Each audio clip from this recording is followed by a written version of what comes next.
चलिए एक बार फिर से स्वागत है आप सभी का मेरे YouTube चैनल अभी की पाठशाला में। और आज हम शुरू करने जा रहे हैं नया चैप्टर जो है अध्याय 10 कक्षा 10वीं व्रत। तो सबसे पहले हम इसका एक इंट्रोडक्शन वीडियो ला रहे हैं आपके सामने। तो इसमें जैसे चैप्टर का नाम है, क्या है नाम चैप्टर का? व्रत। व्रत को इंग्लिश में सर्किल बोलते हैं। आप हमें ये बताओ कि व्रत होता क्या है? एक गोला चीज। व्रत क्या होता है? एक गोल चीज। जैसे हमारी पृथ्वी हो गई तो वो वृत्ताकार है। नहीं, चूड़ी चूड़ी हो गया एक, जैसे एग्जाम्पल बता रहे हैं आप। साइकिल का कंगन हो गया, साइकिल का टायर। और गेंद क्या है? गोलाकार। गेंद गोला है। तो गोला और वृत्त दो अलग अलग चीजें होती हैं। वो पूरी चारों तरफ मतलब पूरी तरह से घिरा होता है। वो एक आर के पास। अच्छा सर। और कोई बताओ? सर एक कैरम कोई व्रत होगी कि नहीं सर? वृत्ताकार होगी वो। देखो ऐसा होता है, व्रत में और गोला में अंतर होता है। जैसे गेंद है, गेंद होती है गोलाकार और चूड़ी होती है वृत्ताकार। व्रत में होती है परिधि। क्या होती है? परिधि। ये बन गया हमारा व्रत, ठीक है। तो इसमें होती है परिधि। और जो हमारा गोला होता है, गोला में होता है पृष्ठ। क्या होता है? पृष्ठ। गोला में सतह होती है। जैसे गेंद हो गई, गेंद हमारी कैसी है? गोलाकार है, उसमें सतह होती है। और चूड़ी है, चूड़ी में क्या होती है? परिधि होती है।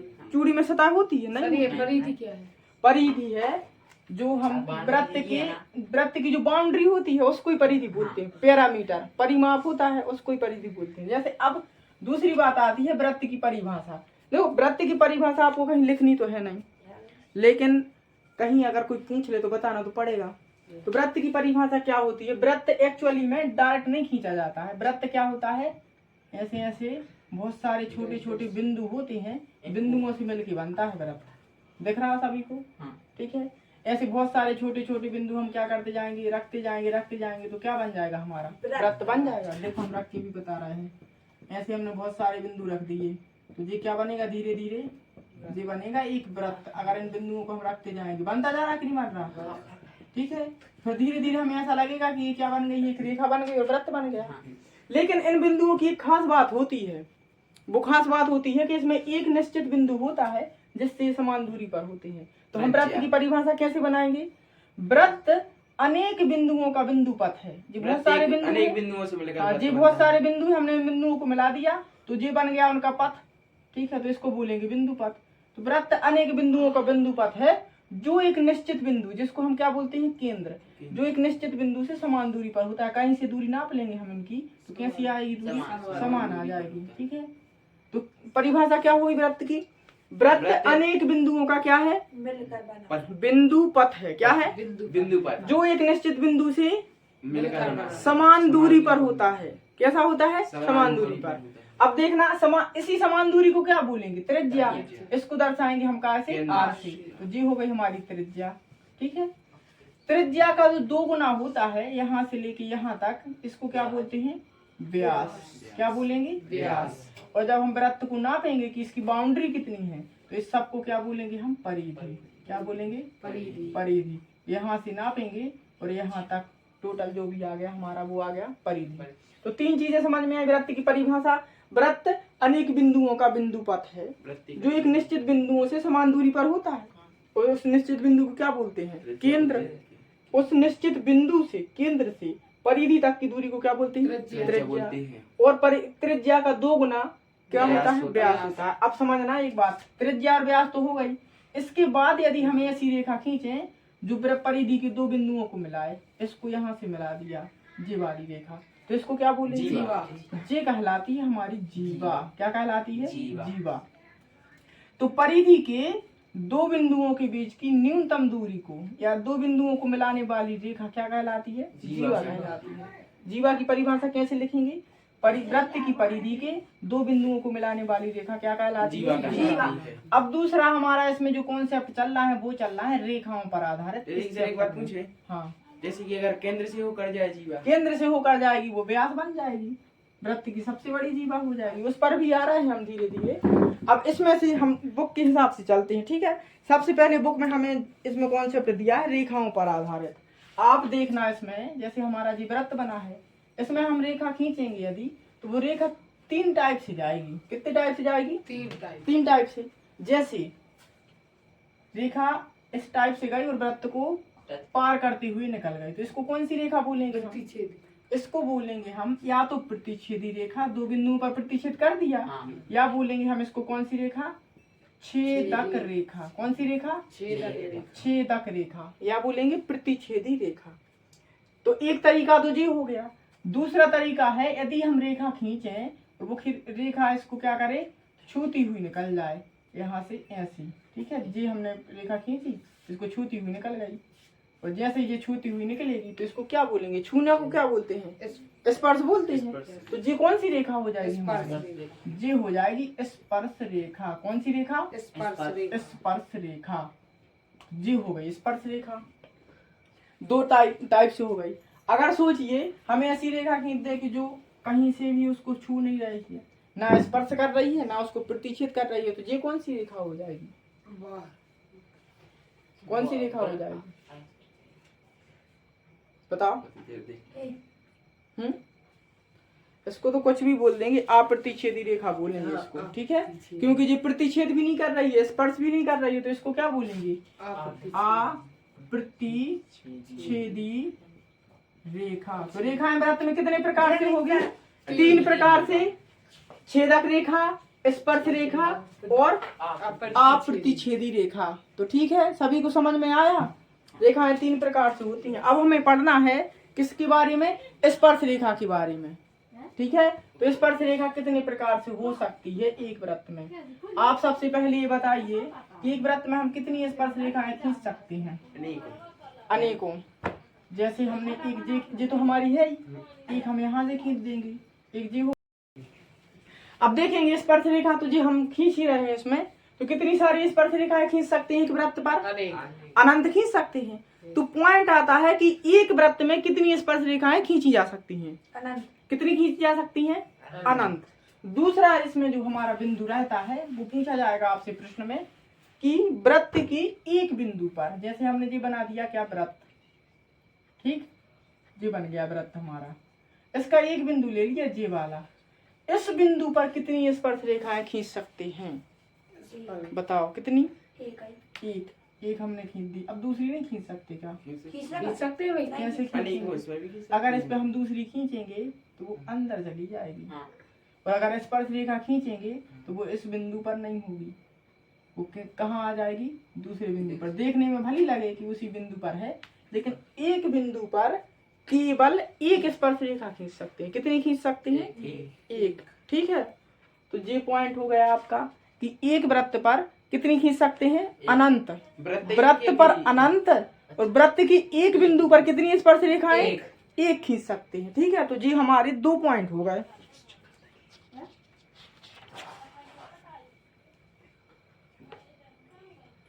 प्रतिच्छेदी कितनी भी खींच सकते हैं। तो लगभग ये तो हमारा जो है एक प्रमेय है। इसमें वृत्त के किसी बिंदु पर स्पर्श रेखा स्पर्श बिंदु से जाने वाली त्रिज्या पर लंब होती है। देखो इसको समझो, हमने एक स्पर्श रेखा क्या कर दी, इस पे बना दी, ये बना दी हमने स्पर्श रेखा। सिर्फ इसको सॉल्व नहीं करना है हमें, अभी तो सिर्फ हम समझ रहे हैं, अगर जरूरत पड़ेगी कर लेंगे। ये हो गया हमारा केंद्र, ये हो गया स्पर्श बिंदु, इधर लिख दे रहे हैं पी, रेखा हो गई ए और बी। तो ये बोल रहे हैं कि अगर इस केंद्र से हम इस स्पर्श बिंदु को मिलाएंगे तो ये तो त्रिज्या हो जाएगी, और इस बिंदु पर स्पर्श बिंदु पर खींची गई त्रिज्या कितने डिग्री का कोण बनाती है, 90 डिग्री का, ये बता रहे हैं। तो ये प्रमेय इस प्रकार से है कि वृत्त के केंद्र से स्पर्श बिंदु पर खींची गई त्रिज्या स्पर्श रेखा पर क्या होती है, लंब होती है। तो यहाँ पे जो ओपी है, ओपी लंबवत रहेगा किस पर, ए पर। तो ये पॉइंट है अपना। और अगर स्पर्श बिंदु पर हम लंब खींचे तो वो कहाँ से होकर जाएगा, केंद्र से होकर जाएगा। ये भी उसका विलोम भी सत्य है। अब आती हमारी प्रश्नावली 10.1 पर, तो इसको हम सॉल्व कर ले रहे हैं क्योंकि ये तो सरल ही है। 10.1 में पहला जो खाली स्थान है उसमें लिखा है, आप लोग बताएंगे सभी, किसी वृत्त की स्पर्श रेखा। सबसे पहला क्वेश्चन है, एक वृत्त पर कितनी स्पर्श रेखाएं हो सकती हैं, अनंत हो सकती हैं। एक वृत्त पर हो सकती कि नहीं, अभी बताया हमने। उसके बाद खाली स्थान है पहला। अब राम गोपाल बताएंगे, किसी वृत्त की स्पर्श रेखा उसे कितने बिंदुओं पर प्रतिच्छेद करती है स्पर्श रेखा, हाँ दो बिंदुओं पर करती है स्पर्श रेखा। स्पर्श रेखा एक हाँ, जैसे हमने ये खींच दिया वृत्त, ठीक है, एक पे स्पर्श रेखा यहाँ से गई, स्पर्श रेखा अंदर तो जाती नहीं है, तो यहाँ पर कितने बिंदु पर प्रतिच्छेद कर रही है? वो कर रही है केवल एक बिंदु पर। स्पर्श करने का मतलब वही होता है प्रतिच्छेद करना। तो यहाँ पे लिख देंगे हम ए बी, तो कितने बिंदु पर? केवल एक। तो पहले खाली स्थान में क्या बनना है? के एक। हाँ, किसी वृत्त की स्पर्श रेखा उसे एक बिंदु पर प्रतिच्छेद करती है। बिंदु में लिखा है। अगला देखो इसमें क्या लिखा है, वृत्त को दो बिंदुओं पर प्रतिच्छेद करने वाली रेखा को क्या कहते हैं? प्रतिच्छेदी या जैसे इस तरफ देखेंगे सभी, ये एक बिंदु, ये एक बिंदु, ये है, यहाँ से रेखा जाएगी, इसको क्या कर देगी? प्रतिच्छेद कर देगी अलग अलग बिंदु पे। इसको कौन सी रेखा है जी? इसका नाम बताओ, या तो प्रतिच्छेदी या बोलेंगे छेदक रेखा। तो कोई एक नाम लिख लो, या तो लिख लो प्रतिच्छेदी या लिख लो छेदक रेखा। ठीक है, लिख लिया सबने? अभी बाद में लिख लेना। एक वृत्त की समांतर स्पर्श रेखाएं हो सकती हैं। अब देखो ये पॉइंट रह गया हमारा इसमें समझने में कि एक वृत्त में कितनी समांतर स्पर्श रेखाएं हो सकती हैं। समझना है इसको। जैसे हमने एक स्पर्श रेखा खींच दी है, समांतर रेखा तो सभी जानते हैं कैसी होती है समांतर रेखा। ऐसी रेखाएं जिनको आगे पीछे बढ़ाने पर वो कहीं नहीं मिलती हैं और इनकी बीच की दूरी समांतर बराबर होती है। और अगर अपन कम शब्दों में बोले तो ऐसा बोलेंगे, दो रेखाओं के बीच की लंबवत दूरी बराबर हो तो वो कैसी कहलाती है? समांतर रेखाएं कहलाती हैं। अब देखना इसमें हमने ये रेखा एक स्पर्श रेखा इधर खींच दी और एक स्पर्श रेखा इधर खींच दी, ये बता ये दोनों समांतर हैं कि नहीं? अभी नहीं है। ठीक है, अब देखना इधर से हमने क्या किया, एक त्रिज्या खींची है। त्रिज्या यहाँ पर कितने डिग्री का कोण बनाएगा? 90 का। तो अब देखना जो हमारी त्रिज्या है इसको हम व्यास बनाएंगे। क्या बनाएंगे? व्यास। इस तरफ आ जाएगी। और जो व्यास बनेगा हमारा, वो व्यास भी कितने डिग्री का कोण बनाना चाहिए? इस जो रेखा जा रही है इसके साथ 90 डिग्री का कोण बनना चाहिए व्यास का। ठीक है, जे बना दिया हमने, केंद्र O यहाँ 90 का, तो जे भी 90 का, जे भी 90 का। और जब एक ही साइड की, जे हो गई हमारी दो रेखाएं, जे हो गई उस पर तिर्यक रेखा, और इसमें देखेंगे जब एक ही तरफ के अंतः कोणों का योग 180, 90 90 180 होता है। 180 होता है तो भी रेखाएं कैसी होती हैं? समांतर होती हैं। तो ये रेखाएं कैसी हो गई? समांतर। अब हमें ये बताओ कि अगर हम किसी दूसरे बिंदु पर रेखा खींचे यहाँ पर, तो क्या वो 90 डिग्री का कोण बनाएगी? यहाँ नहीं बनाएगी। ठीक है, और 90 डिग्री का कोण नहीं बनाएगी तो वो समांतर नहीं होगी। तो इसका मतलब ये है कि एक वृत्त पर कितनी समांतर रेखाएं खींच सकते हैं? प्रतिच्छेदी रेखाएं, यही लिखा है ना उसमें।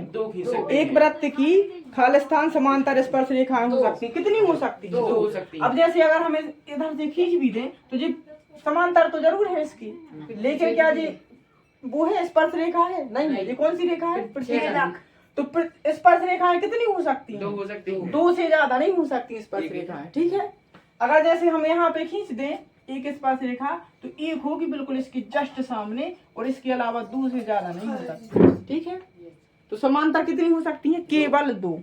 अगला पॉइंट है हमारा इसमें, वृत्त तथा उसकी स्पर्श रेखा के उभयनिष्ठ बिंदु को क्या कहते हैं? ये भी पॉइंट अभी आपको नहीं बताया है। तो ये हो गया हमारा वृत्त।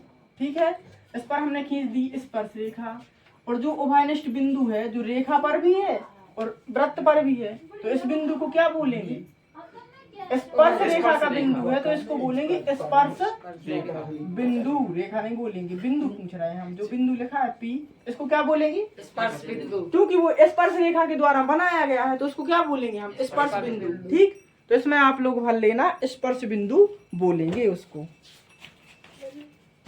उसके बाद हमारा एक प्रश्न आता है, प्रश्न क्रमांक 3, 5 सेंटीमीटर त्रिज्या वाले, इसको पढ़ो सभी लोग, पढ़ के सुना कोई एक बार। 5 सेंटीमीटर एक कोई एक पढ़ते जाओ जल्दी। 5 सेंटीमीटर त्रिज्या वाले एक वृत्त के बिंदु P पर स्पर्श रेखा PQ केंद्र O से जाने वाली एक रेखा से बिंदु Q पर इस प्रकार मिलती है कि OQ बराबर 12 सेंटीमीटर, PQ की लंबाई है।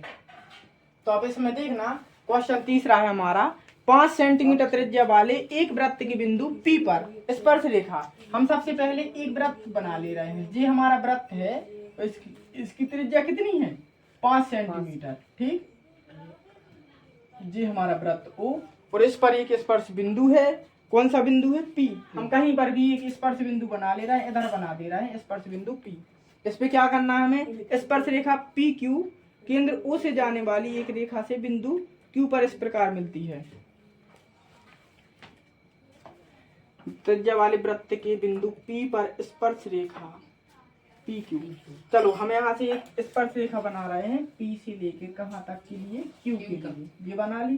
ठीक है, PQ केंद्र O से जाने वाली एक रेखा से बिंदु Q पर इस प्रकार मिलती है कि OQ बराबर 12। तो O से Q बना लेंगे हम कितना? 12। ठीक, और हमें PQ की लंबाई याद करनी है। मतलब जी स्पर्श रेखा जो है हमारी, इसकी लंबाई याद करनी है।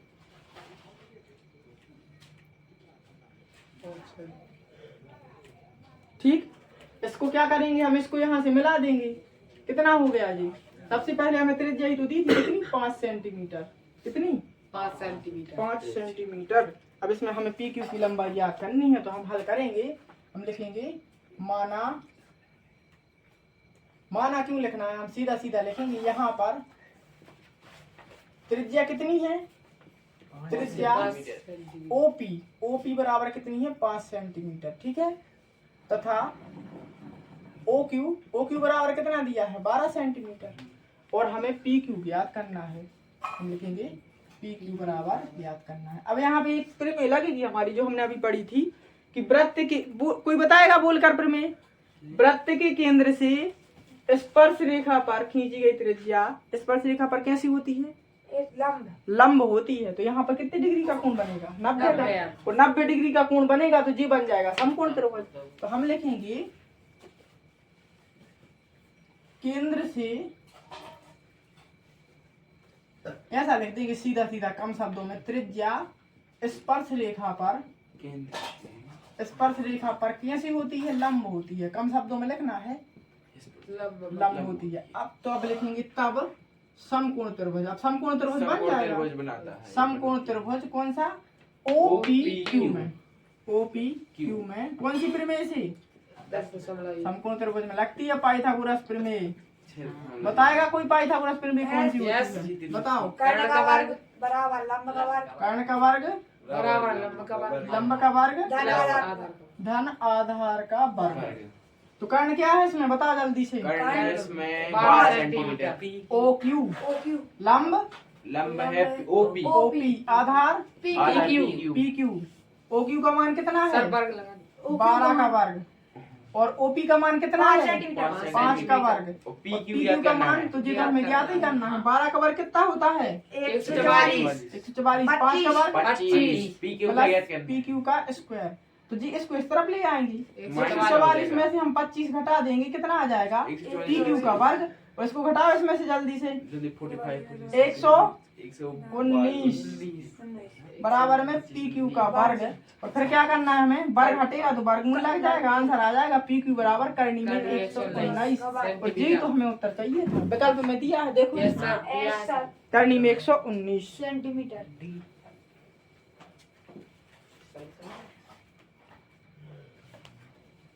ठीक है, तो इसको जल्दी से नोट कर लीजिए।